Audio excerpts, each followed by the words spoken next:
Okay, so in this video we are going to discuss about the interaction between the அசிட்டோநைட்ரிலுக்கும் அசிட்டோனுக்கும்.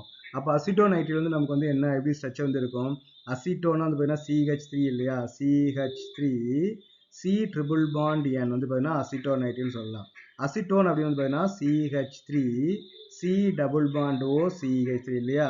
அப்போ அங்கே hydrogen bonding form ஆகுமா, form ஆகாது. ஓகேவா, hydrogen bonding இங்கே form ஆகாது, ஏன்னா அங்கே ஃப்ரீ ஹைட்ரஜன் வந்து நமக்கு வந்து கிடையாது. ஆனால் இங்கே என்ன இருக்கும், நைட்ரஜனுக்கு வந்து எலக்ட்ரோநெகட்டிவிட்டி அதிகமாக இருக்கனால அப்போ எலக்ட்ரான்ஸ் வந்து நமக்கு வந்து இந்த பக்கம் போகும். அப்போ இது வந்து நமக்கு டெல்டா மைனஸ் வந்து ஃபார்ம் ஆகும், இங்கே டெல்டா ப்ளஸ் வந்து நமக்கு வந்து ஃபார்ம் ஆகும். அதே மாதிரி இங்கே கார்பனைல் வந்து நடக்கும்போது எலக்ட்ரான்ஸ் வந்து ஆக்சிஜன் பக்கம் போயிடுச்சுன்னா இது டெல்டா மைனஸாக இருக்கும், இது நமக்கு என்ன டெல்டா ப்ளஸ்ஸாக வந்து நமக்கு ஃபார்ம் ஆகும். அப்போ இந்த மைனஸுக்கும் ப்ளஸுக்கும் நடுவில் வந்து ஒரு இன்ட்ராக்ஷன் வந்து ஃபார்ம் ஆகும், இந்த ப்ளஸுக்கும் மைனஸ்க்கும் நடுவில் வந்து ஒரு இன்ட்ராக்ஷன் வந்து ஃபார்ம் ஆகும். இதுக்கு பேர் என்ன சொல்லுவாங்க பார்த்தீங்கன்னா டைபோல் இன்ட்ராக்ஷன். ஓகேவா, இந்த ரெண்டு மாலிக்குமே நமக்கு வந்து டைபோல் காமன். அப்போ இதுக்கு பேர் என்ன சொல்லுவாங்க பார்த்தீங்கன்னா டைபோல் இன்ட்ராக்ஷன் சொல்லுவாங்க. ஓகேவா, இதில் நமக்கு வந்து ஃபார்ம் ஆகிறது டைபோல் இன்ட்ராக்ஷன்.